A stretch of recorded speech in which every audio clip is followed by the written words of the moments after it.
مولانا بلغ العلا بكماله كشف الدجى بجماله حسنت جميع خصاله صلوا عليه وآله قوت عشق سے ہر پست کو بالا کر دے دہر میں اسم محمد کو اجالا کر دے بلغ العلا بکمالہ کشف الدجى بجماله حسنت جميع خصاله صلوا عليه وآله کہ محمد سے وفا تو نے تو ہم جہاں ہے یہ جہاں چیز ہے کیا لوح قلم تیرے بلغ العلا بکمالہ کشف الدجى بجماله حسنت جميع خصاله صلوا عليه وآله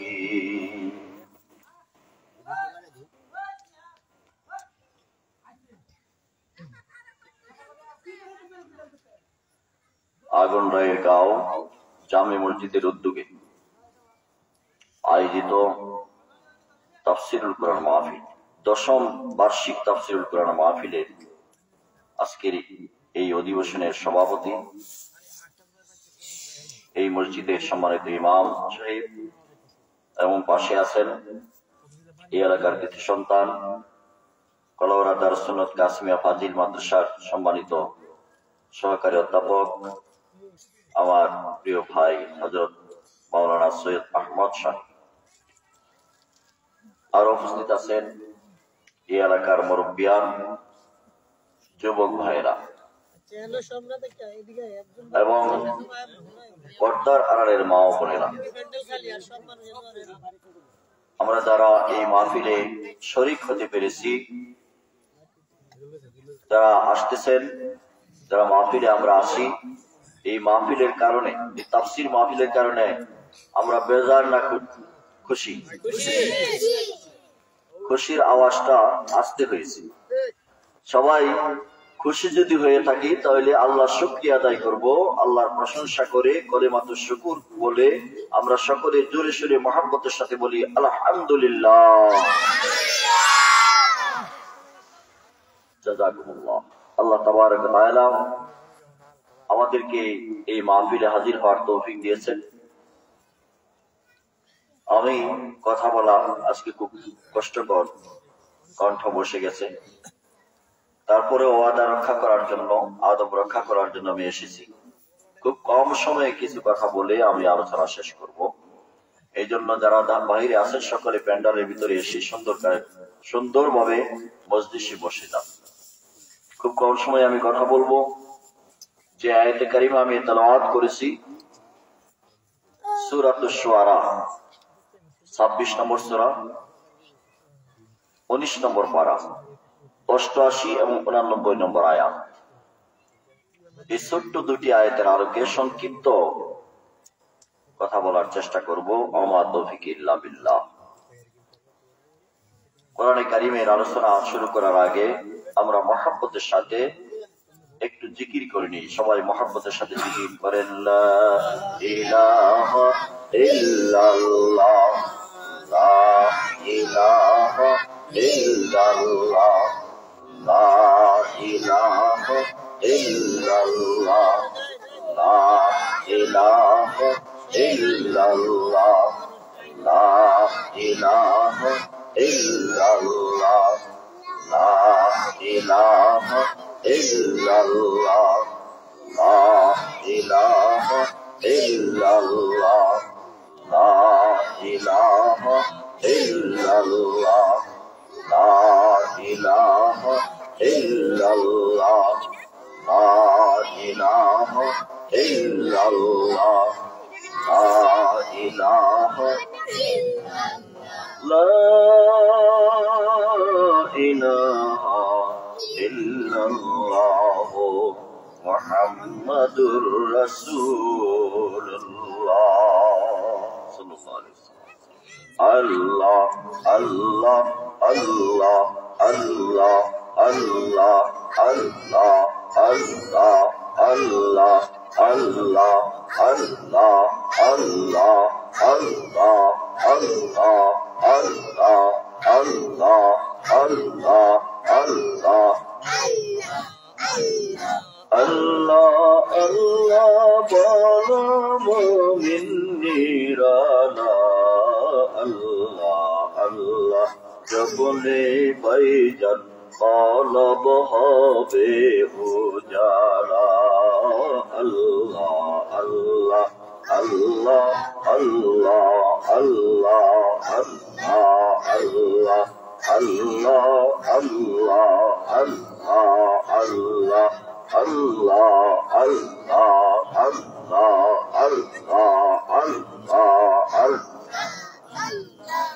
La ilaha illallah Muhammadur Rasulullah sallallahu alaihi wasallam. আল্লাহর জিকির যতই জপি ততই আমাদের মজা লাগে, ভালো লাগে। কি বলেন, খারাপ লাগে নাকি? যেহেতু তাফসীর মাহফিল, কোরআনের কথা বলার মাহফিল, এই কারণে বেশি জিকির করলাম না, কয়েক মিনিট।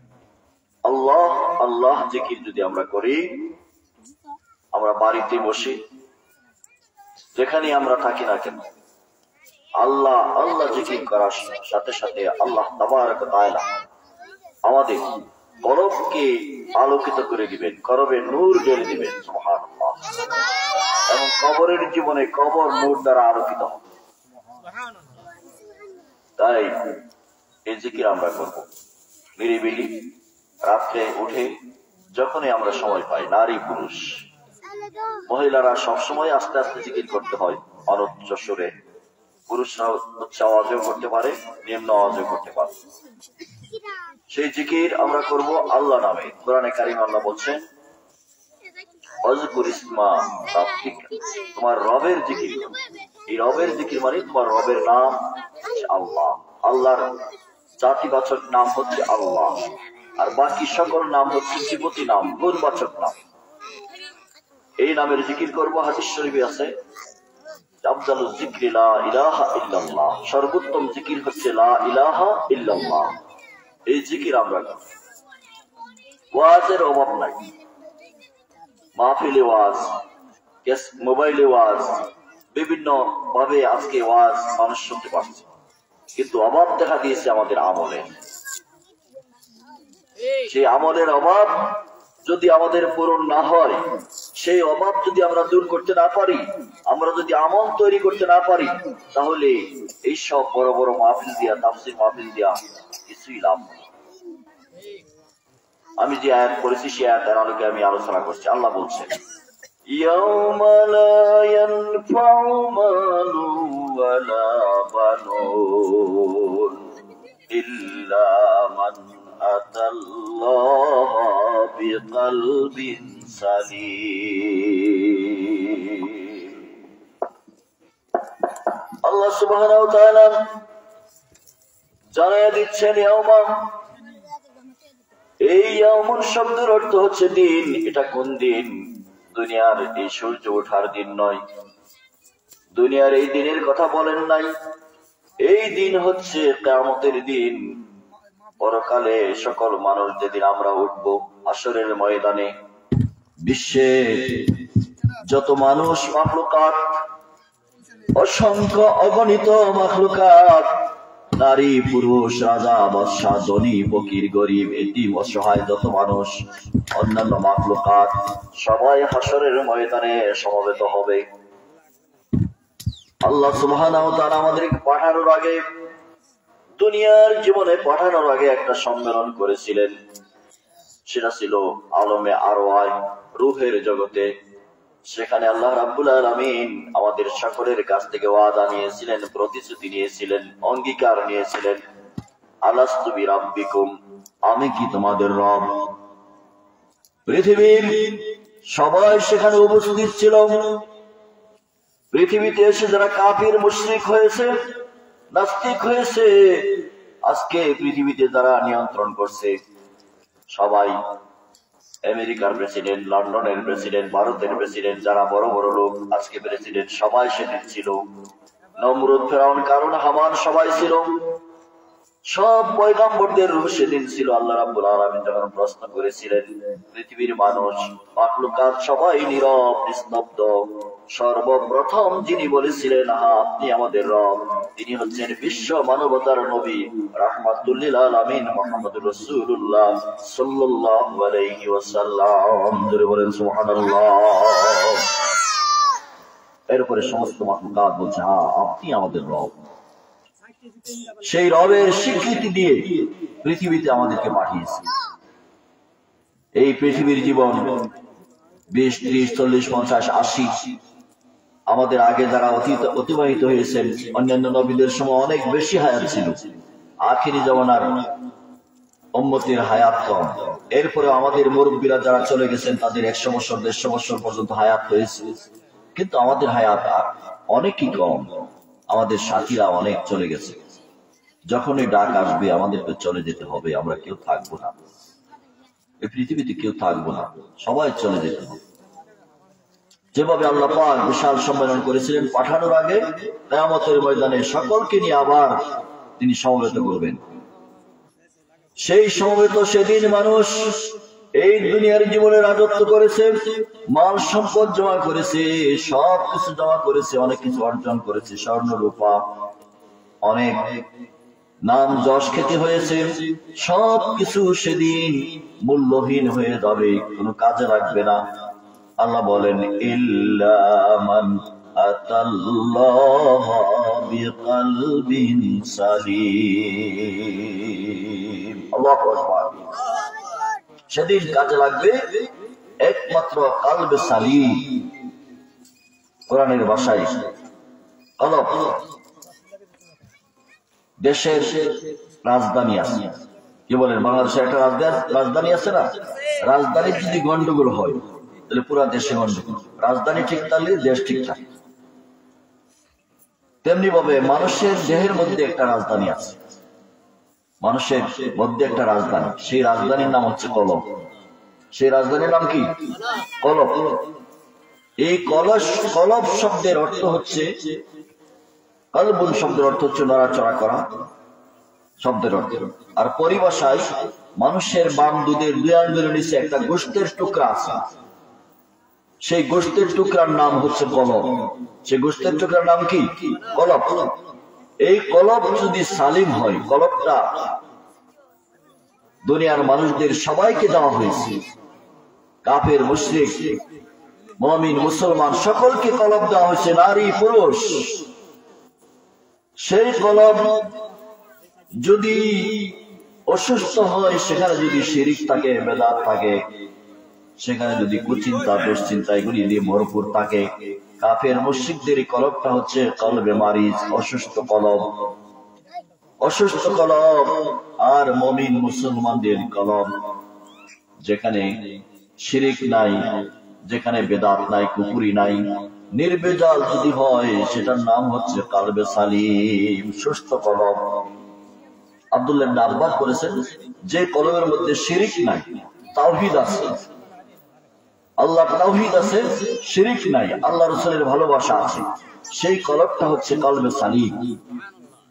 আর যে কলবের মধ্যে শিরিক আছে, কুফরি আছে, এই সব কলব হচ্ছে কলবে মারিজ। আল্লাহ সুবহানাহু ওয়া তাআলা কোরআনে কারিমে এই কলবের বিষয়ে আরো 2টা কথা বলেছেন। আল্লাহ সুবহানাহু ওয়া তাআলা সূরা কাফ 32 নম্বর আয়াত, সেখানে আল্লাহ পাক বলেছেন মা হাযা, সেখানে আল্লাহ পাক বলেছেন ইউআদুনা লিকুল্লি আওয়াবিন হাফিজ। এর আগের আয়াতে জান্নাতের কথা বলেছেন, সেই জান্নাতকে কাছে আনা হবে ওই সমস্ত মানুষদেরকে যারা হবে আওয়াব, যারা হবে হাফিজ। এই আওয়াব শব্দের অর্থ হচ্ছে, তাফসীরে ইবনে কাসির লিখেছে, যারা সব সময় আল্লাহ অভিমুখী থাকে, আল্লাহর দিকে রুজু থাকে। আর হাফিজ মানে কোরআনের হাফিজ এই হাফিজ না, এই হাফিজ অর্থ হইল যে গুনাহ থেকে সবসময় নিজেকে সংরক্ষণ করে, ফিরায় রাখে, সে হলো হাফিজ, আওয়াবিন হাফিজ। ওই আল্লাহর দিকে অভিমুখী থাকে, তারপরে গুনাহ থেকে নিজেকে বিরত রাখে। এরপরে আল্লাহ রাব্বুল আলামিন বলেছেন মান খাশিয়ার রহমান, মান খাশিয়ার রহমান বিল গায়বি ওয়া জাআ বিকলবিন মুনীব। আল্লাহু আকবার। সূরা কাফ 33 নম্বর আয়াত। মহান আল্লাহ তাবারক ওয়া তাআলাকে না দেখে যে ব্যক্তি ভয় করে, যার কলবের মধ্যে ভয় আছে, তার সেই কলবটা হচ্ছে কলবে মুনীব, বিনয়ী কলব। মুনীব মানে সবসময় বিনয়ে থাকে, সব সময় নম্র থাকে, কোন সময় আল্লাহর ইয়াদ, আল্লাহর স্মরণকে ভুলে যায় না। এই আওয়াব, হাফিজ এবং কলবে মুনীব তিনটার একসাথে বলা হয়েছে কলবে সালিম। ভাইরা আমার, বন্ধুরা আমার, আল্লাহ সুবহানাহু ওয়া তাআলা এই কলবে সালিম গঠন করার জন্য বলেছেন। কলবে সালিম কিভাবে হবে?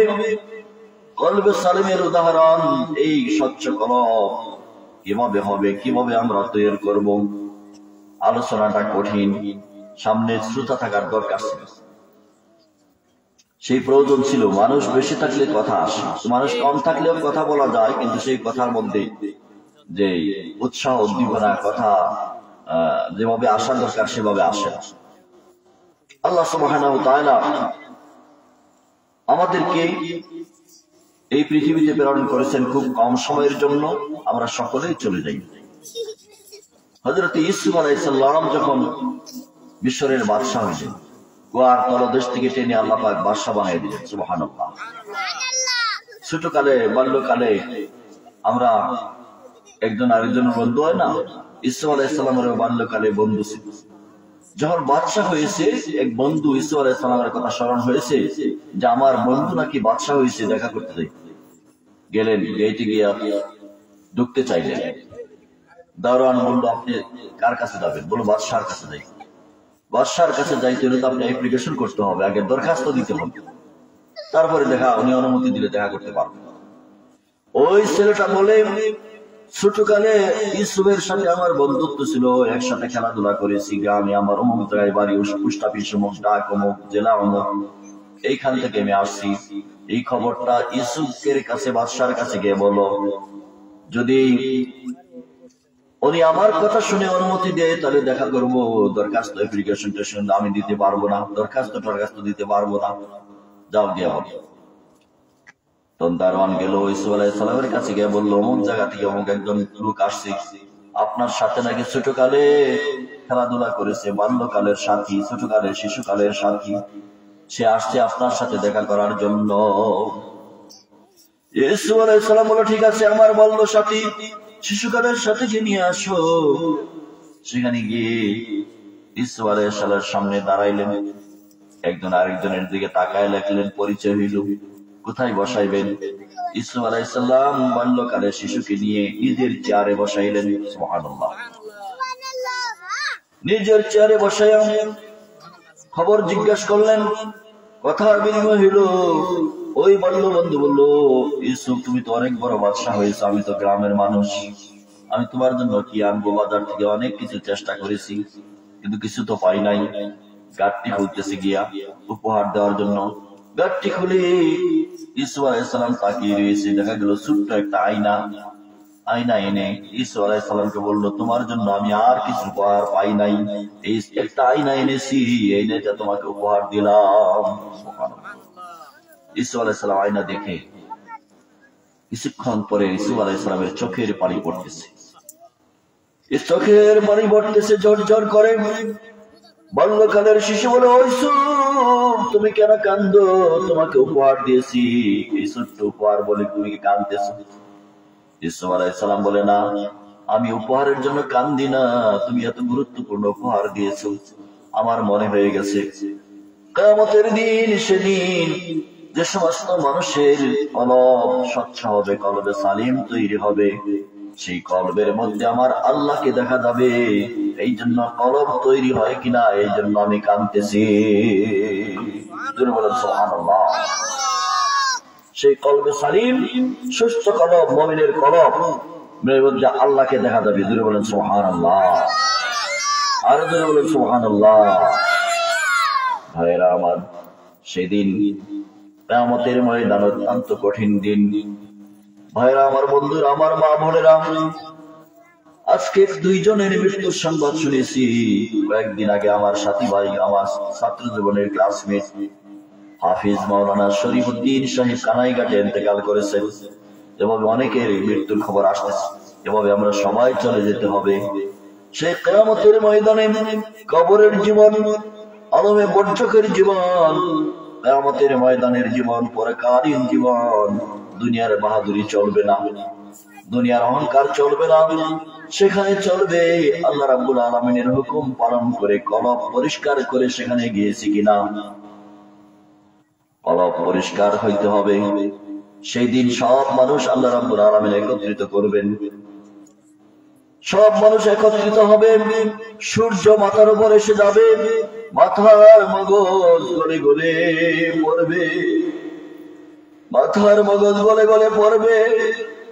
মানুষ চিৎকার করে কাঁদবে, হায় হায়, চিৎকার করে কাঁদবে, পানি চাই, পানি চাই, চিৎকার করবে। ঘাম পড়তে পড়তে কমর পর্যন্ত, বুক পর্যন্ত ভরে যাবে। সেদিন মানুষদেরকে একত্রিত করা হবে। কাফের, মুশরিক, মুমিন কেউ বাকি থাকবে না, কেউ গোপন হইতে পারবে না। আল্লাহ সুবহানাহু ওয়া তাআলা সূরা কিয়ামায় জানিয়ে দিয়েছেন, ফাইদা বারিকাল বাসারু ওয়া খাসাফাল কমার। সেদিন চক্ষু স্থির হয়ে যাবে, এদিক সেদিক আঁকা বাঁকা তাকাইতে পারবে না। ওয়াজুমিয়াশ শামসু ওয়াল কমার, চন্দ্র জ্যোতিহীন হবে, চন্দ্র সূর্য একত্রিত হয়ে যাবে। ইয়াকুলুল ইনসানু ইয়াউমাইদিন আইনাল মাফার। মানুষেরা চিৎকার করে বলবে, আজকে আমরা কোথায় পালাইবো? বিশাল হাসরের ময়দানে আজকে দুনিয়ার জীবনে চোর, ডাকাত, ছিনতাইকারী পালাইতে পারে, আসামি পালাইতে পারে, মার্ডার কেসের আসামি মন্ত্রীর বাসায়, এমপির বাসায় গিয়ে লুকায় থাকতে পারে, জেল জুলুম থেকে বাঁচতে পারে। কিন্তু সে কিয়ামতের বিশাল ময়দানে পালাবার কোথাও জায়গা পাইবে না। তারা চিৎকার করে বলবে, আমরা আজকে কোথায় পলাইবো? কি অবস্থা? আল্লাহ পাক বলবেন, কাল্লা লা ওয়াজার, আজকে আশ্রয়স্থল কোথায় পলাবার জায়গা নাই। ইলা রাব্বিকা ইয়াউমা ইযিনিল মুস্তাকার, সেদিন একমাত্র আশ্রয়স্থল হচ্ছে আল্লাহ রাব্বুল আলামিন। আল্লাহর কাছে ছাড়া আর কোথাও সেদিন আশ্রয় পাওয়া যাবে না। ভাইরা আমার, বন্ধুরা আমার, সেই কিয়ামতের ময়দানে কি অবস্থা হবে আমার ভাইরা, মা বোনেরা? সেদিন কাফের, মুশরিক সব মানুষকে বলবে, ও মানুষেরা, দুনিয়ার জীবনে যারা যার পূজা করেছো, যারা পাথরের পূজা করেছো, সূর্যের পূজা করেছো, চন্দ্রের পূজা করেছো, দেবতার পূজা করেছো, সবাইকে নিয়ে আসো। সব মানুষের যার যার পূজার জিনিস সামনে নিবে। এভাবে সামনে নিয়ে একদল মানুষ দেখা যাবে তাদের সামনে কিছুই নাই। আল্লাহ পাক বলবেন, ও মানুষেরা, তোমরা এভাবে দাঁড়িয়ে রয়েছো। অসংখ্য মানুষেরা যার যার নেতাদেরকে, যাদেরকে পূজা করেছে তাদেরকে নিয়ে আসছে, তোমরা কিছুই নাই। বললো, আমরা তো দুনিয়ার কারো পূজা করি নাই, একমাত্র আল্লাহর ইবাদত করেছি। আল্লাহ পাক বলবে, তোমরা কি আল্লাহকে দেখলে চিনতে পারবে? ওই মুসলমান মুমিন নারী পুরুষ দ্বারা হবে, কলবে সালিম যাদের তৈরি হবে, এরা বলবে, হ্যাঁ চিনতে পারবো।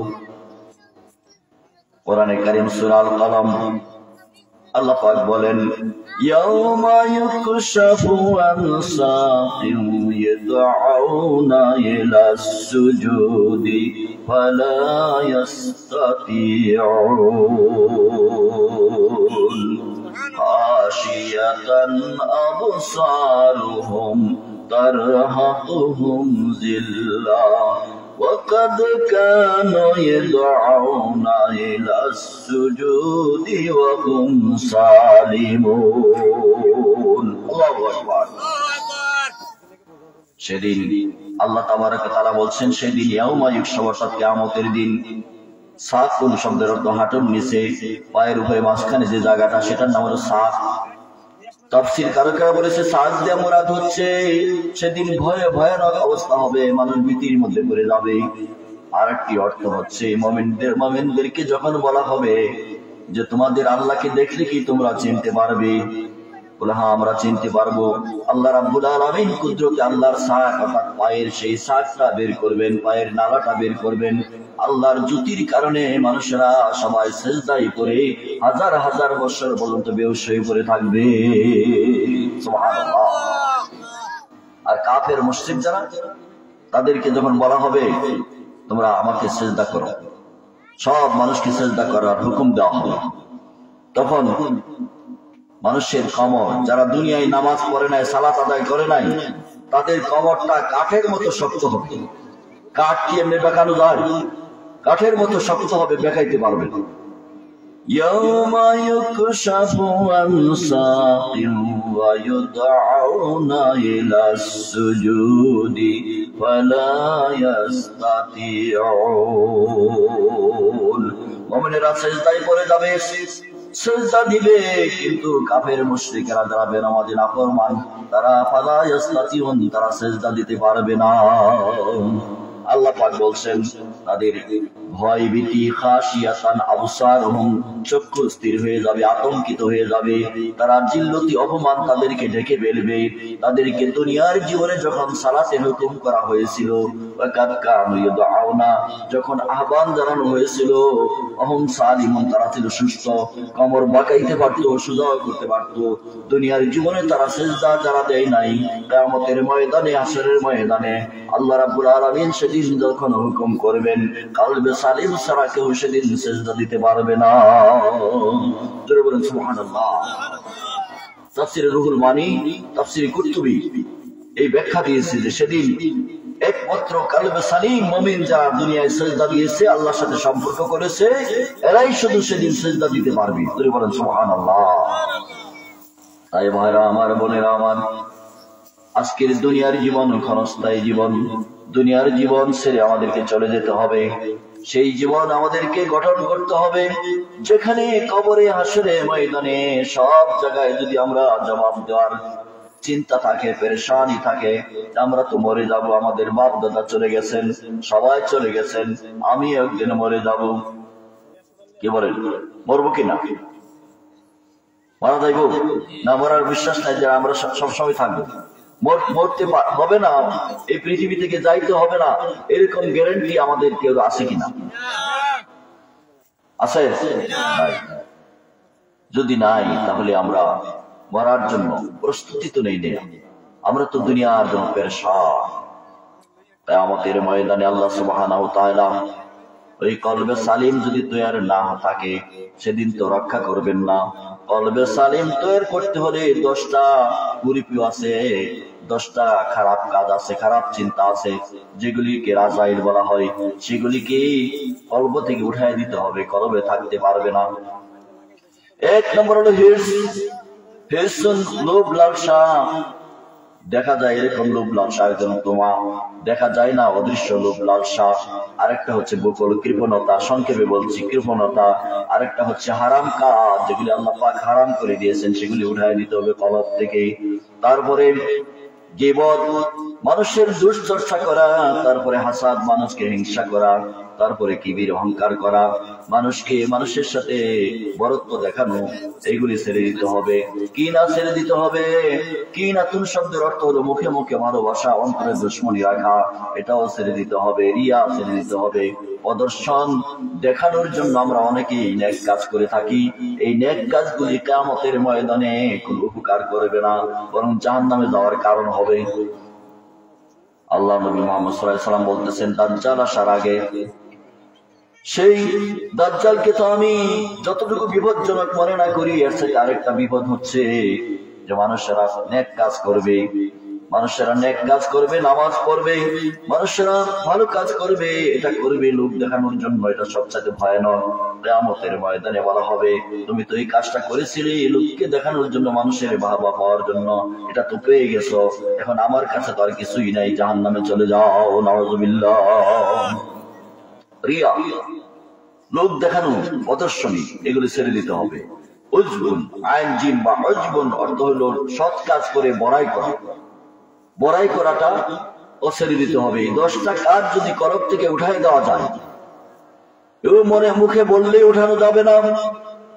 যেমনি ভাবে অসুস্থ হইলে ডাক্তার, ফার্মেসি থেকে ডাক্তারের মাধ্যমে প্রেসক্রিপশন নিয়ে ওষুধ নিয়ে খাইতে চেষ্টা করতে হয়, সেবন করতে হয়, আল্লাহ রাব্বুল আলামিন রোগ দূর করেন এই মাধ্যমে। তেমনি ভাবে ওষুধ, মেডিসিন লাগবে, চিকিৎসা লাগবে আমার কলবের মধ্যে যে রোগগুলি আছে, এই রোগগুলি দূর করার জন্য কলবের মেডিসিন হচ্ছে জিক্রুল্লাহ। কলবের মেশিন, সেই মেডিসিন হলো কি? জিক্রুল্লাহ। আল্লাহ সুবহানাহু ওয়া তাআলা কোরআনে কারিমে জানিয়ে দিয়েছেন, ইয়া আইয়ুহাল্লাযীনা আমানু যিকুরুল্লাহ যিকরান কাসীরা ওয়াসাব্বিহুহু বুকরাতাও ওয়া আসীলা। আল্লাহ সুবহানাহু ওয়া তাআলা মুমিনদেরকে আহ্বান করে বলছেন, মুমিনেরা তোমরা বেশি বেশি করে জিকির করো, সকাল সন্ধ্যা সে আল্লাহ রাব্বুল আলামিনের পবিত্রতা ঘোষণা করো। কাসীরা শব্দটা নামাজের ক্ষেত্রে, হজের ক্ষেত্রে, যাকাতের ক্ষেত্রে নাই, কোন ইবাদতের ক্ষেত্রে কাসীরা নাই। তাফসীরে ইবনে কাসীর, তাফসীরে তাবারিতে লিখেছে, ইবনে আব্বাস রাদিয়াল্লাহু তাআলা আনহু বলেছেন, নামাজ নির্দিষ্ট সময়ে নামাজ, হজ নির্দিষ্ট সময়ে, বছরে একবার, যাকাত বছরে একবার, রোজা বছরে এক মাস। কিন্তু জিকিরের ক্ষেত্রে এরকম নির্ধারিত কোনো সময় নাই। সারাক্ষণ সর্বক্ষণ মুমিন বান্দা আল্লাহর জিকির কলবে জারি রাখবে, তাহলে কলবে সালিম তৈরি হবে, পর্যায়ক্রমে এইসব রোগ দূর হবে। ভাইরা আমার, বন্ধুরা আমার, কবরের জীবন থেকে শুরু করে কিয়ামত পর্যন্ত সকল জায়গায় শান্তি পাবো যদি কলবে সালিম তৈরি হয়, সুস্থ কলব তৈরি হয়। সুস্থ কলব যদি হয়, তাহলে হিংসা, বিদ্বেষ, পরস্পর মারামারি, হানাহানি, পারিবারিক অশান্তি, পরস্পরের মধ্যে হিংসা, বিদ্বেষ, এগুলি উঠে যাবে। আমরা মুমিন হইতে পারবো। কবরের জীবনে কবরের চাপ থেকে রক্ষা পাইব। কবরের জীবন আমরা দেখি না, কবরের জীবন আমরা দেখি না, কিন্তু সবাইকে আমরা কবরে দাফন করি। আমাদের আত্মীয় স্বজন এই পর্যন্ত যারা মারা গেছে, আমরা সুন্দর করে গোসল করায়, কাফন পরায় কবরে দাফন করি না? সেই কবরে দাফন করে ওই কবরের মধ্যে যখন রাখি, তখন নিজের আত্মীয় স্বজনে কবরে নামে, লাশের সাথে নিকটতম মানুষরা নামে, দূরবর্তী মানুষ নামে না, এরাই নামে। এরা তো কবরে আর থাকে না। কবরে কি কেউ থাকে? থাকে না। কবরে নামানোর সময়, সেখানে রেখে আসার সময় আমরা কি বলি? বিসমিল্লাহি ওয়া আলা মিল্লাতি রাসূলিল্লাহ, এই কথা বলি না? কি বলি? বিসমিল্লাহ, আল্লাহর নামের সাথে। আল্লাহর নামের সাথে এর অর্থ কি? এর অর্থ হচ্ছে, আপনাকে এখানে রেখে যাচ্ছি কবরে, এখানে উজ্জ আছে, আদালত, আমি রেখে যাচ্ছি আল্লাহর নামে। এখানে মার খাইলেও আমরা কিছু করতে পারবো না, এখানে মার খাইলেও আমরা কিছু করতে পারবো না। কবরের জীবনে মার খাইলে, কবরের জীবনে শাস্তি পাইলে আমাদের কোনো ক্ষমতা নাই, সমস্ত ক্ষমতা আল্লাহর। আল্লাহর কাছে রেখে গেলাম রসুলের আদর্শের উপর, মিল্লতের উপর। এখানে সাহায্য হবে আল্লাহর পক্ষ থেকে। রসুলের তরিকা যদি মানেন, আল্লাহর হুকুম যদি মানেন, তাহলে কবরে এসে আল্লাহর সাহায্য আসবে। রসুল সাল্লাল্লাহু আলাইহি সাল্লামের দেখার সাথে সাথে আপনারা চিনতে পারবেন, আমরা চিনতে পারবো। তাই দুনিয়ার জীবনে আল্লাহর হুকুম, রসুলের তরিকা না মেনে জিকির না করে যদি যায়, তাহলে শুধুমাত্র হাজার হাজার মানুষের দোয়া করলে লাভ হবে না, সেখানে নিজে যাইতে হবে আমল করে, নিজে যাইতে হবে কলবে সালিম তৈরি করে। সে কিয়ামতের কঠিন ময়দান। আমাদের বিশ্বাস আছে তো? সবার বিশ্বাস আছে? সে বিশ্বাস যদি থাকে, আমি বেশি লম্বা কথা বলবো না, বলছি আগেই আমার কথা আসে না। দেখতেছেন একদিকে কণ্ঠ বসে গেছে, আরেকদিকে জ্বরও আছে। যতটুকু বলা হচ্ছে ওয়াদা রক্ষা করার জন্য। আল্লাহ সুবহানাহু ওয়া তাআলা আমাকে আপনাকে কোন সময় ডাক দেয় আমরা জানি না। আমরা কি জানি? ছেলেমেয়েরা পাগলের বেশে পড়বে কোরআন খুলিয়া। মৃত্যুর আগে কোরআন পড়ে না, মরার সময় কোরআন পড়ে। ভালো কথা, কোরআন পড়বে, কিন্তু আগেও কোরআন পড়তে হবে, আগেও কোরআন পড়তে হবে। এই কোরআনের সাথে সম্পর্ক গড়ে তুলতে হবে, জিকির করতে হবে কোরআনের মাধ্যমে। কোরআন শরীফ যেভাবে বলছে, আজকে তো জিকির বাংলাদেশে অনেক তালের জিকির হচ্ছে, নাচানাচি, নারী পুরুষ একসাথে বিভিন্ন রকম জিকির হবে। অত্যন্ত মর্যাদার সাথে, নম্র ভদ্রতার সহকারে, মর্যাদার সাথে আল্লাহ রাব্বুল আলামিনের জিকির হবে। আল্লাহর জিকির, জিকরুল্লাহ, জিকরে রাসূল। রাসূলের জিকির কোনটা? রাসূলের জিকির হচ্ছে রাসূলের উপর সালাত ও সালাম পড়া, রাসূলের উপর সালাত ও সালাম পড়া। বাংলাদেশে নেটে দেখলে এই নিয়ে অনেক গন্ডগোল চলতেছে, অনেক গন্ডগোল চলতেছে।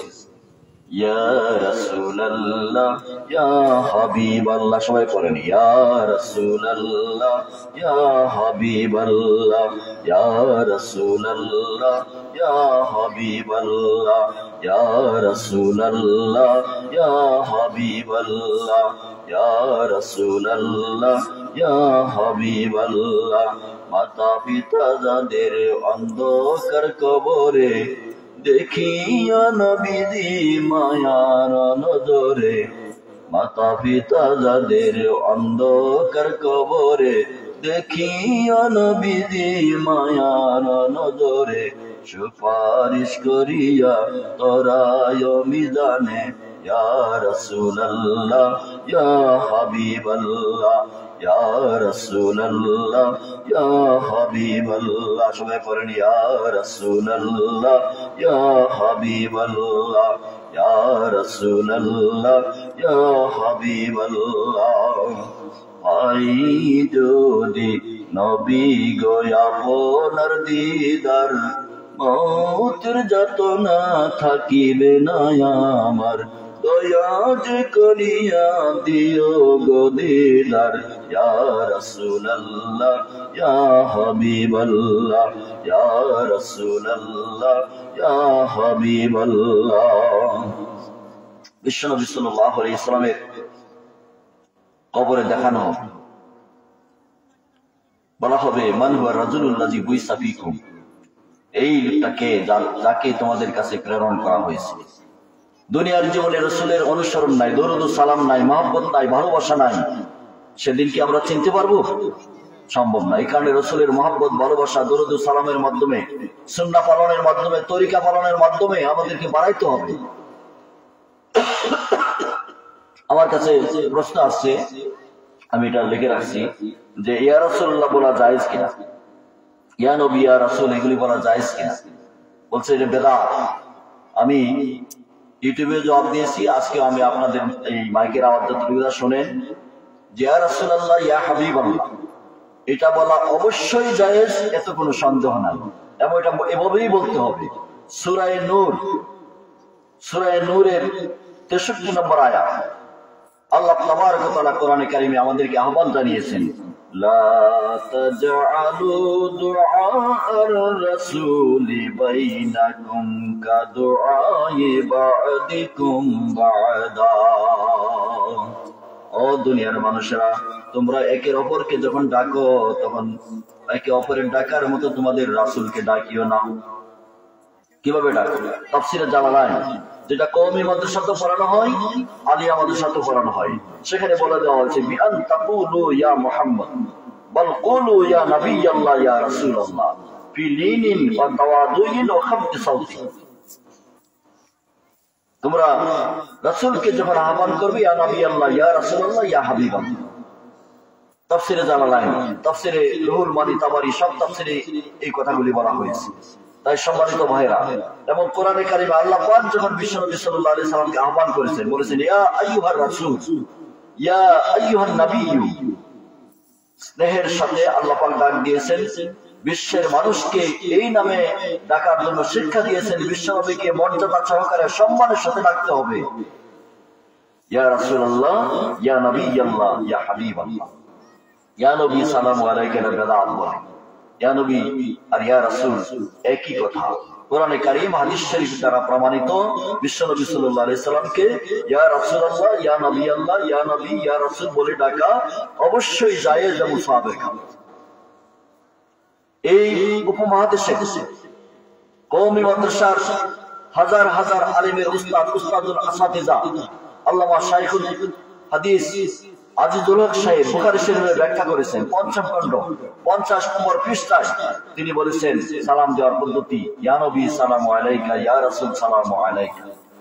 ওনারা যদি এটা বেদাত বলে, তাহলে ওনাদের উস্তাদ হবে বেদাতি, উস্তাদ হবে কি বেদাতি। তাহলে বেদাতির কাছ থেকে তো হাদিস করা যায় না। এই জন্য এরকম কথা বলে বেয়াদব হওয়া ঠিক না। আসাতাজা ইকরাম, উস্তাদুল আসাতিজা যারা আমাদের, যাদের কিতাব পড়ে আমরা আজকে কিছু কিছু ইলম, আল্লাহ পাক কিছু কিছু বিন্দু পরিমাণ ইলম যেটা আমাদের এসেছে, যাদের কিতাব পড়ে এই সমস্ত মহান সাধকেরা, বড় বড় মুফাসসির, মুহাদ্দিসরা 2 লক্ষ 3 লক্ষ হাদিস মুখস্থ করেছেন, কোরআনের তাফসীর করেছেন। আল্লামা জালালউদ্দিন সুয়ুতী রাহিমাহুল্লাহ তিনি 2 লক্ষ হাদিস মুখস্থ করে বলছেন, আরো যদি পাই আরো মুখস্থ করব। সুবহানাল্লাহ। তিনি ইয়া নবী সালামু আলাইকা, ইয়া রাসূল সালামু আলাইকা বলে সালাম দিয়েছেন।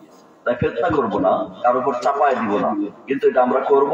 রাসূল সাল্লাল্লাহু আলাইহি সাল্লামের সাথে ভালোবাসা বৃদ্ধি হবে, মহব্বত বৃদ্ধি হবে।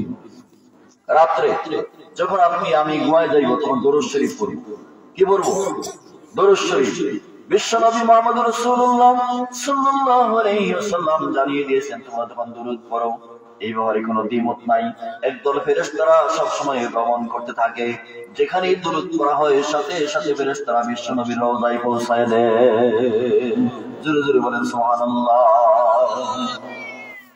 সাল্লাল্লাহু আলা মুহাম্মাদ সাল্লাল্লাহু আলাইহি ওয়াসাল্লাম, সাল্লাল্লাহু আলা মুহাম্মাদ সাল্লাল্লাহু আলাইহি ওয়াসাল্লাম। সম্মানিত হাজিরিন, আমার আলোচনা ছিল কলবে সালিম, সুস্থ কলব। অসুস্থ কলব নিয়ে হাসরে উঠলে উপায় নাই। কলবে মারিজ, ফি কুলুবিহিম মারাদুন। কাফের, মুশরিক, নাফরমানদের কলব হচ্ছে অসুস্থ, আর মুমিন মুসলমান নারী পুরুষের কলব হবে সালিম, সুস্থ। সেই সুস্থ কলব দুনিয়ায় গঠন করতে হবে না, মরলে পরে করা যাবে। সেই সুস্থ কলব গঠনের জন্য আল্লাহ সুবহানাহু ওয়া তাআলা যে তরিকা দিয়েছেন, যে বিধান দিয়েছেন কোরআনে কারীম, সে কোরআন শরীফ থেকে আমরা জানতে পেরেছি আল্লাহ তাবারক ওয়া তাআলার জিকির করলে সেই কলব তৈরি হবে। এই সম্পদ অভ্যাসগুলি ছাড়ার জন্য মন লাগবে, মন তৈরি হতে হবে, মনের ইচ্ছা লাগতে হবে। মনে চায় মন বলে খারাপ চুরি করা, চুরিও জানে খারাপ চুরি করা, কিন্তু মন ফিরাইতে পারে না, চুরি করে। যারা ধূমপান করে, বিড়ি খায়, এরা জানে এরা খারাপ, কিন্তু ফিরাইতে পারে না। ধূমপান যে, বিড়ি খাওয়া যে খারাপ, এটা তো সবাই জানে। কি বলে? যারা খায় এরা কি বলে না ভালো কাজ? ভালো কাজ বলে না, খারাপ ফিরাইতে পারে না। এই কারণে ঔষধ হলো হিংসা, বিদ্বেষ, গীবত, চুগলখড়ি, হারাম, কৃপণতা, এসব কাজ বললে চলে যাবে না। জিকির বাড়ায় দিতে হবে, লা ইলাহা ইল্লাল্লাহর জিকির বাড়াইতে হবে, আল্লাহ নামের জিকির বাড়াইতে হবে, আল্লাহর সিফাত নামের জিকির বাড়াইতে হবে। এভাবে জিকির যদি বাড়ায় দেওয়া যায়, আল্লাহ রাব্বুল আলামিন বদদিনী বদখাস্ত করে তার অন্তর থেকে আস্তে আস্তে উঠায় দিবেন, নেক কাজের দিকে তাকে দাবিত করবে। সুবহানাল্লাহ। বিশ্বনবী সাল্লাল্লাহু আলাইহি সাল্লাম হাদিসে কুদসির মধ্যে বর্ণিত রয়েছে, আবু সাঈদ খুদরি থেকে বর্ণিত, দুনিয়ার জীবনে কোনো মানুষ যখন এই জিকির করে লা ইলাহা ইল্লাল্লাহ, আরশে আজিমের নূরের খুঁটি থরথর করে কাঁপতে থাকে। আল্লাহ রাব্বুল আলামিন বলে, ও খুঁটি তুমি থেমে যাও, তুমি কেন কাঁপতেছো? খুঁটি বলে, আল্লাহ, ও আল্লাহ, দুনিয়ার দুনিয়ার জীবনে অমুক জায়গায় নারী পুরুষেরা লা ইলাহা ইল্লাল্লাহর জিকির করতেছে, এই জন্য আমি কাঁপতেছি। তুমি কাঁপা বন্ধ করো। বলো কাঁপা বন্ধ করা হবে না, যাবে না, যতক্ষণ না পর্যন্ত ওই লা ইলাহা ইল্লাল্লাহর জিকিরকারীদেরকে তুমি জীবনের গুনাহ মাফ না করে দিবে। আল্লাহ রাব্বুল আলামিন বলেন, নূরের খুঁটি তুমি থেমে যাও, শান্তি থাকো, যে বান্দারা আমার জিকির করেছে, লা ইলাহা ইল্লাল্লাহর জিকির করেছে, আমি আল্লাহ রাব্বুল আলামিন তাদের জীবনের গুনাহ মাফ করে দিলাম। জোরে জোরে বলেন সুবহানাল্লাহ। আল্লাহু আকবার। সামনে একবার বসে, এই যে বসছে তোমার কি আছে? শয়তান তো এখানে মাঝে মধ্যে। সামনে আসে, সামনে আসে, সামনে আসে। আল্লাহ আল্লাহ আল্লাহ আল্লাহ আল্লাহ আল্লাহ আল্লাহ আল্লাহ আল্লাহ আল্লাহ আল্লাহ আল্লাহ আল্লাহ আল্লাহ আল্লাহ আল্লাহ আল্লাহ আল্লাহ লা ইলাহা ইল্লাল্লাহ মুহাম্মাদুর রাসূলুল্লাহ। কবরের চিন্তা যদি থাকে, দেখেন বিশ্বনবী সাল্লাল্লাহু আলাইহি সাল্লাম উম্মুল মুমিনিন আম্মা জান খাদিজা রাদিয়াল্লাহু তাআলা আনহা, তিনি যখন মওতের কাছাকাছি সময় চলে আসলেন, কাঁদতেছেন। আল্লাহ নবী প্রশ্ন করে খাদিজা হাত ধরলেন, বিশ্বনবীর হাত ধরে কাঁদতেছে। তুমি কাঁদো কেন? আমি কাঁদতেছি মরার ভয়ে নয়, আমি কাঁদতেছি কবরের আমার প্রশ্নের জবাব দিতে পারবো কিনা। আপনি নবীজি আমারে কাফন পরাইবেন, কবরের পাশে দাঁড়ায় থাকবেন, আমার প্রশ্নের জবাব না দেওয়া পর্যন্ত আপনি যাইবেন না। চোখের পানি ঝরঝর করে পড়তেছে। খাদিজা উম্মুল মুমিনিন, যে খাদিজার জামিনী বিশ্বনবী নিজে, সেই খাদিজা রাদিয়াল্লাহু তাআলা আনহা কবরের ভয়ে, কবরের চাপের ভয়ে, আযাবের ভয়ে প্রশ্নের জবাব দেওয়া যাবে না, কাঁদতেছে, চোখের পানি ঝরঝর করে পড়ে। বিশ্বনবী সাল্লাল্লাহু আলাইহি সাল্লাম বলতেছে, খাদিজা তুমি কাঁদো না, চোখের পানি আবার সহ্য হয় না, তুমি কান্না বন্ধ করো। তুমি যতক্ষণ পর্যন্ত প্রশ্নের জবাব দেওয়া না হবে, আমি নবী দায়িত্ব নিয়ে দাঁড়ায় থাকবো কবরের পাশে, আমি যাইব না। উম্মুল মুমিনিন খাদিজা রাদিয়াল্লাহু তাআলা আনহাকে কবরে শোয়ানো হইল। ফেরেশতা প্রশ্ন করার জন্য আসবে, নবীজি দাঁড়ায় রয়েছে, নবীজির চোখের পানি আসতেছে। খাদিজা চলে গেছে, দীর্ঘদিনের সাথী, কাফের মুশরিক মুনাফিক সবাই চেষ্টা করেছে বিশ্ব নবীকে ক্ষতি করার জন্য। মা খাদিজা রাদিয়াল্লাহু তাআলা আনহা, তিনি চতুর্দিকে তিনি ছায়ার মতো দাঁড়িয়ে রয়েছেন, সব দিয়ে সহযোগিতা করেছেন, ধন সম্পদ দিয়ে সহযোগিতা করেছেন। সেই খাদিজা দুনিয়ার জীবনে চলে গেছেন, বিশ্ব নবীর সেই হৃদয় থেকে পানি আসতেছে, চোখের পানি। আল্লাহর নবী দাঁড়ায় দাঁড়ায় কাঁদতেছেন। আল্লাহ রাব্বুল আলামিন ফেরেশতাদেরকে বলে, ফেরেশতারা ও জিবরাইল যাও, আমার নবী আর কাঁদতে হবে না, খাদিজার প্রশ্নের জবাব আমি নিজে আল্লাহ দিয়ে দিব। বলেন সুবহানাল্লাহ। সুবহানাল্লাহ ওয়ালহামদুলিল্লাহ লা ইলাহা ইল্লাল্লাহ। সুবহানাল্লাহ ওয়ালহামদুলিল্লাহ লা ইলাহা ইল্লাল্লাহ। লা ইলাহা ইল্লাল্লাহ মুহাম্মাদুর রাসূলুল্লাহ। ভাইরা আমার, বন্ধুরা আমার, সেই জীবন ভয় লাগে। কবরে কি অবস্থা আমাদের হবে, হাসরে কি অবস্থা হবে, সেই বিশাল হাসরের ময়দানে আমরা কি আল্লাহর সাহায্য পাইব, রাসূল সাল্লাল্লাহু আলাইহি ওয়াসাল্লামের সুপারিশ পাইব, হাউজে কাউসারের পানি পান করতে পারবো, যেখানে কলিজা ফেটে যাবে, হাউজে কাউসারের পানি পান করা ছাড়া কোনো উপায় থাকবে না, কণ্ঠ সিক্ত হবে না, সূর্য মাথার উপর এসে যাবে, নাফরমানেরা সেদিন আফসোস করবে, সেদিন বলবে হাই, দিন তো উপস্থিত হয়ে গেল। قالوا يا ويلنا هذا يوم الدين। সূরা সাফাত 37 নম্বর সূরা 20 নম্বর আয়াত। সেদিন বলবে আফসোস আমাদের জন্য, দুর্ভাগ্য, আজকে তো সেই দিন উপস্থিত হয়ে গেল। ফেরেশতারা জবাব দিবে, হাযা ইয়াউমুল ফাসলিল্লাযী তুকাযযিবুন। ও কাফেররা, মুশরিকেরা, নাফরমানেরা, দুনিয়ার জীবন পেয়ে পাগল করা হয়ে গিয়েছিলে, এই দিনকে তোমরা মিথ্যা প্রতিপন্ন করে দিয়েছিলে। এটা হলো সেই ফায়সালার দিন, এটা হলো সেই দিন যেদিনকে তোমরা অস্বীকার করেছিলে, মিথ্যা বলেছিলে। আল্লাহ রাব্বুল আলামিন ফেরেশতাদেরকে বলবেন, দুনিয়ার সব কাফের মুশরিক বড় বড় জালিম নেতাদেরকে, অনুসারীদেরকে একত্রিত করো বিশাল হাশরের ময়দানে, সবাইকে একত্রিত করবে। একত্রিত করার পরে আল্লাহ বলবেন, উহশুরুল্লাযীনা যালামু ওয়া আযওয়াজাহুম ওয়া মা কানু ইয়া'বুদুন মিন দুনিল্লাহি ফাহদুহুম ইলা সিরাতিল জাহিম। আল্লাহু আকবার। আল্লাহ সুবহানাহু ওয়া তাআলা বলবেন, একত্রিত করো উশরুল্লাযিনা যালামু, জালেমদেরকে একত্রিত করো, আজম তাদের সাথীদেরকে, কর্মীদেরকে, অনুচরদেরকে, সবাইকে একত্রিত করো। ইয়াবুদুন, তারা দাসত্ব করেছে, হুকুম মেনেছে, ইবাদত করেছে, পূজা করেছে যাদের মিন দুনিল্লাহ, আল্লাহ ছাড়া অন্য কারো, আল্লাহ ব্যতীত অন্য কারো দাসত্ব করেছে, ইবাদত করেছে, পূজা করেছে, তাদের বিধান মেনে নিয়েছে, তরিকা মেনে নিয়েছে, তাদেরকে একত্রিত করো। নেতারাও একত্রিত হবে, অনুসারীরা একত্রিত হবে, বন্ড পীরেরা একত্রিত হবে, বন্ড অনুসারীরা একত্রিত হবে। বাংলাদেশে তো বন্ড পীরের কোনো অভাব নাই। কেউ অভাব আছে নাকি? নামাজ নাই, রোজা নাই, এরা বিশ্বাস। দাড়ি নাই, সুন্নত নাই, এরা বিশ্বাস। আর মুসলিমদেরকে বলে নামাজ রোজা লাগবে, একটি নামাজ একটি রোজা, নাউজুবিল্লাহ বলেন সবাই। এরকম অনেক আছে। সেই পীর, বন্ড পীর, তাদের অনুসারীরা সেই হাশরের ময়দানে উঠবে। আল্লাহ রাব্বুল আলামিন বলবে তাদেরকে জাহান্নামের দিকে নিয়ে যাও।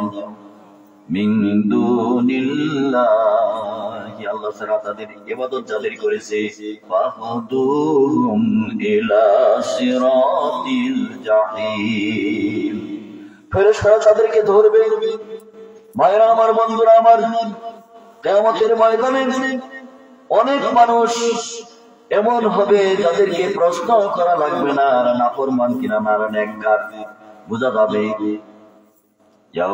ইয়াউমাইযিল লা ইসআলু আন যামবিহি ইনসুন ওয়ালা জান। আল্লাহু আকবার। তাদেরকে প্রশ্ন করা হবে না, প্রশ্ন করা লাগবে না, তারা গুনাহগার না নেককার। চোখের মধ্যে, চেহারার মধ্যে ফুটে উঠবে, ইউরাফুল মুজরিমুনা বিসীমাহুম ফায়ুখাযু বিন-নাওয়াসি ওয়াল আকদাম। আল্লাহু আকবার। সূরা আর-রহমান। ফাবিআইয়ি আলা'i রাব্বিকুমা তুকাযযিবান। সবাই পড়েন, ফাবিআইয়ি আলা'i রাব্বিকুমা তুকাযযিবান। আল্লাহু আকবার। কোন কোন নিয়ামতকে তোমরা অস্বীকার করো? ফেরেশতা, মানুষ এবং জিন উভয়কে আল্লাহ পাক এই কথা বলছে। সূরা আর-রহমানে 31 বার এই আয়াতটা আর-রহমানের মধ্যে আছে। আল্লাহ নবী একদিন সাহাবায়ে কেরামদেরকে সূরা আর-রহমান পড়ে শোনাইলেন। সাহাবায়ে কেরাম নীরব নিস্তব্ধ। আল্লাহ নবী জিজ্ঞেস করলেন, কিছুই বললেন না। এই ব্যাপারে তো জিনেরা উত্তম। জিনেরা যতবার শুনেছে ফাবিআইয়ি আলা'i রাব্বিকুমা তুকাযযিবান, ততবার জিনেরা বলছে কি, লা বিশাইইন মিন নিয়ামিকা, লা বিশাইইন মিন নিয়ামিকা রাব্বানা নুকাযযিবু ফালাকাল হামদ। জিনেরা বলেছে, আল্লাহ তোমার কোন নিয়ামতকে আমরা অস্বীকার করি না, তোমার এই জন্য সকল প্রশংসা। বলেন সুবহানাল্লাহ। আল্লাহ পাক বলছেন, সেদিন পাপীদেরকে, অনেক পাপীদেরকে জিজ্ঞাসা করা লাগবে না। অন্য জায়গায় আছে জিজ্ঞাসা করা হবে, অনেক পাপীদেরকে জিজ্ঞাসা করা হবে। আর স্তর আছে, সেখানে হাসরের মধ্যে স্তর হবে, বিন্যাস হবে। তাফসীরে মারিফুল কোরআনে লিখেছে বিন্যস্ত করা হবে। এক দলকে জিজ্ঞাসা করা হবে, আরেক দলকে জিজ্ঞাসা করা হবে না। তাফসীরে জালালাইনের হাসিয়ার মধ্যে লেখা হয়েছে, কিছু কিছু মানুষকে, নেতাদেরকে নিয়ামত সম্পর্কে জিজ্ঞাসা করা হবে, তাদেরকে যে শক্তি সামর্থ্য দেওয়া হয়েছে তার ব্যাপারে জিজ্ঞাসা করা হবে, জিজ্ঞাসা করা হবে। একটা উদাহরণ দিয়ে আমি আলোচনা শেষ করব। সম্মানিত, আমার সময়টা বেশি হয়ে যাচ্ছে, আমি আগেই শেষ করে দিতে চাইছিলাম। আল্লাহ সুবহানাহু ওয়া তাআলা কিয়ামতের ময়দানে অনেক কথা সামনে চলে আসছে। সে প্রশ্ন এক দলে করবে, এক দলে করবে না। বলা হয়েছে যে কপালের চুল আর পায়ের ঠ্যাং ধরে ফেরেশতারা টেনে টেনে জাহান্নামের দিকে নিয়ে যেতে থাকবে। আর বলবে ও জাহান্নামীরা দুনিয়ার জীবনে ক্ষমতা পাইয়া, টাকা পাইয়া, অর্থের মালিক হইয়া, জনবলের মালিক হইয়া সেদিন তোমরা অবিচার জুলুম করেছিলে, জাহান্নামকে অস্বীকার করেছিলে। আদিহি জাহান্নামুল্লাতী ইউকাযযিবু বিহাল মুজরিমুন ইয়াতুফুনা বাইনাহা ওয়া বাইনা হামিমিন আন ওয়া বিআইয়ি আলা'i রাব্বিকুমা তুকাযযিবান। আল্লাহু আকবার। ওই জাহান্নাম, যেই জাহান্নামকে তোমরা মিথ্যা বলতে মনে করো সেটা পাপীদের জায়গা, এখানে জাহান্নামীরা আবর্তন করবে। গরম পানি, ঠান্ডা পানি নয়। কি পানি? ফুটন্ত পানি। সেই পানি এভাবে গরম ফুটন্ত পানি, এই পানি যদি মুখ দিয়ে যায় পান করবে, নারী বুড়ি পিছন দিক থেকে বের হয়ে যাবে, সেখানে চিৎকার করে কাঁদবে, কোনো লাভ হবে না। সেই জাহান্নামে তাদেরকে নিক্ষেপ করা হবে। আর আল্লাহ রাব্বুল আলামিন মুমিনদেরকে রহম করবেন। আমরা যত ইবাদত করি, যত কিছু করি, যত চেষ্টা করি, সব চেষ্টার সাথে আল্লাহর রহমত লাগবে। কি লাগবে? আল্লাহর রহমত।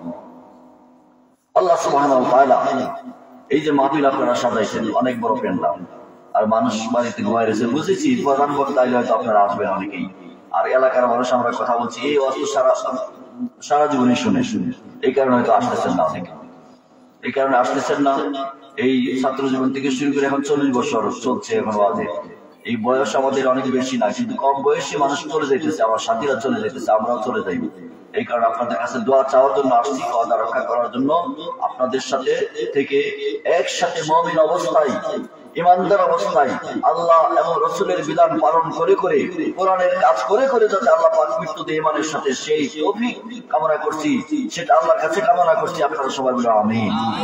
এবং আপনাদের সকলের আমরা যারা আছি সবাই তো আমরা জান্নাতে যেতে চাই। কি বলেন? সবাই আমরা জান্নাতে যেতে চাই। যদি জান্নাতে যেতে চাই তাহলে আমি যে বিষয়টা আলোচনা করেছি, কোরআনের অনেক বিষয় আছে আমলের, সকল বিষয়ের কেন্দ্রবিন্দু হলো কলব ঠিক করা। কলব, নামাজ পড়ছি, কলব ঠিক নাই, কলব অন্য জায়গায় ঘোরাঘুরি করে, জিকির করছি ঘোরাঘুরি করে। এভাবে নেক কাজগুলি যদি ঠিকভাবে করতে না পারি, কলবকে সঠিক পথে ফিরিয়ে আনতে পারি, তাহলে জীবনটা বৃথা হয়ে যাবে। এই ছোট্ট উদাহরণটা আমি শেষ করে বলি। জাবির ইবনে আব্দুল্লাহ আনসারী রাদিয়াল্লাহু তাআলা হাদিস, আমি আরবিটা বলবো না, এই মুস্তাদরাকে হাকিম কিতাবে এই ঘটনা এনেছেন। আল্লাহর নবী বলতেছেন, তিনি বর্ণনা করেন, জাবির ইবনে আব্দুল্লাহ বর্ণনা করেন, আল্লাহর নবী বলতেছেন সাহাবায়ে কেরামদেরকে, এই মাত্র জিবরাইল আমার বন্ধু আমার কাছে চলে গেলেন। কি কষ্ট হচ্ছে আপনাদের? জিবরাইল এই মাত্র চলে গেলেন। জিবরাইল একটা ঘটনা বললেন। কি ঘটনা বললেন? যে আল্লাহর একজন প্রিয় বান্দা 500 বছর পর্যন্ত পাহাড়ের চূড়ায় ইবাদত করেছে। পাহাড়টা একটা চূড়া, চতুর্দিকে সমুদ্র, চতুর্দিকে সমুদ্র, আর মাঝখানে হলো পাহাড়ের চূড়া। তিনি চূড়ায় ইবাদত করেন, ছিদ্র পথে একটু পানি, মিষ্টি পানি বের হয়, এটা পান করেন। পাহাড়ের নিচে একটা ডালিম গাছ তৈরি হয়েছে, সকালে নামেন, প্রতিদিন একটা ডালিম জন্ম হয়, সেই ডালিমটা খেয়ে তিনি নামাজে দাঁড়ায় যান। এভাবে একদিন, 2 দিন, 3 দিন নয়, 500 বছর পর্যন্ত ইবাদত করেছেন। বলেন সুবহানাল্লাহ, আরো জোরে বলেন সুবহানাল্লাহ। শেষ সময় তিনি সিজদা দিয়ে আল্লাহর কাছে দোয়া করতেছে, আল্লাহ আমার 3টা দোয়া করতেছি তোমার কাছে। 1 নম্বর হচ্ছে আমি যাতে সিজদা অবস্থায় মরতে পারি, অর্থাৎ নামাজের সিজদা অবস্থায় যাতে মরতে পারি। 2 নম্বর হচ্ছে মরার পরে কবরে লাশটা কিয়ামত পর্যন্ত কোনো মাটি জীবজন্তু যাতে খায় না, আমার শরীরটা যাতে তাজা থাকে। 3 নম্বর হাসরের ময়দানে যাতে আমি সিজদা অবস্থায় উঠতে পারি। সুবহানাল্লাহ, আল্লাহু আকবার। আল্লাহ পাক বলেন 3টা দোয়া তোমার কবুল হয়েছে। 3টা দোয়া কি হয়েছে? কবুল হয়ে গেছে। কবুল হওয়ার পরে ওই ব্যক্তির মৃত্যু, তিনি জিবরাইল বলতেছেন আমি জানি হাসরের ময়দানে বলা হবে ওই ব্যক্তিকে আল্লাহর রহমতে জান্নাতে নিয়ে যাও। তখন ওই 500 বছরের ব্যক্তিরা বলবে না, আমি আল্লাহর রহমতে যাইব না, আমি আমার ইবাদতের মাধ্যমে যাইতে চাই, আমি ইবাদতের মাধ্যমে জান্নাতে যাইতে চাই। 500 বছর আমি ইবাদত করছি। আল্লাহ বলবে ও ফেরেশতারা তাকে জাহান্নামের দিকে নিয়ে চলো। তখন চিৎকার করা শুরু করবে, আল্লাহ আল্লাহ আমি ভুল করেছি, আমি ভুল করেছি, আমি আপনার রহমতের দ্বারা আমি জান্নাতে যাইতে চাই। তখন আল্লাহ পাক ফেরেশতাদেরকে ডাক দিবেন, আমার বান্দারা নিয়ে আসো। বলবে বান্দা তুমি তো কিছুই ছিলে না, জন্মগ্রহণ দুনিয়াতে যে আসছো তুমি ইবাদতের মাধ্যমে আসছো না আমার রহমতের মাধ্যমে আসছো? বলবে আমি আপনার রহমতের মাধ্যমে আসছি। তোমাকে এই যে পাহাড়ের চূড়ায় 500 বছর পর্যন্ত একটা ডালিম প্রতি বছর একবার হয়, আমি প্রতিদিন ডালিম দিয়েছি, পানি দিয়েছি। এই পাহাড়ের চূড়ায় ইবাদত করার ক্ষমতা যে আমি দিয়েছি, এটা কি আমার রহমতে না তোমার ইবাদতের মাধ্যমে? বলো না, আপনার রহমতের মাধ্যমে। তুমি যে চলাফেরা করেছো এর মাঝখানে একটা কথা বলছেন যে বান্দার হিসাব নিও, তার 500 বছরের ইবাদতের হিসাব নিয়ে ফেরেশতারা দেখেছে চোখের যে চাওয়া, চোখের যে দৃষ্টিশক্তি, এই দৃষ্টিশক্তির নিয়ামতের হিসাব করতে করতে এই 500 বছরের ইবাদত শেষ, আর তো ইবাদত নাই, তোমার তো জাহান্নামই না। তখন আল্লাহ রাব্বুল আলামিন এই সব স্বীকৃতি দেওয়ার পরে যে বলতেছে যে আমি তোমাকে যে এত বছর ইবাদতের সুযোগ দিয়েছি, তোমার মৃত্যু দিয়েছি, তোমার মুনাজাত কবুল করেছি, তোমাকে সেজদা অবস্থায় হাসরের ময়দানে উঠিয়েছি, এইসব কি তোমার ইবাদতের মাধ্যমে হয়েছে নাকি আল্লাহর রহমত, আমার রহমতই হয়েছে? না, বলো আপনার রহমতই হয়েছে। তখন এই স্বীকৃতি দেওয়ার পরে আল্লাহ রাব্বুল আলামিন ওই বান্দাকে জান্নাত দিয়েছে। তাহলে আমরা যতই ইবাদত করি রহমত লাগবে কার? বলেন, রহমত কার লাগবে? আল্লাহ। আল্লাহর রহমত পাওয়ার জন্য আমরা ইবাদত করব, আল্লাহর সন্তুষ্টির জন্য, কোনো মানুষের নয়, কোনো মাখলুকাতের নয়। আমরা আল্লাহর সন্তুষ্টির জন্য যতটুকু ইবাদত করি সেটা কাজে লাগে, আর অন্য মানুষকে খুশি করার জন্য, দেখানোর জন্য, প্রদর্শনের জন্য যত বেশি করি কোনো কাজে লাগবে না। তাই আমি আলোচনা এখানে শেষ করতেছি।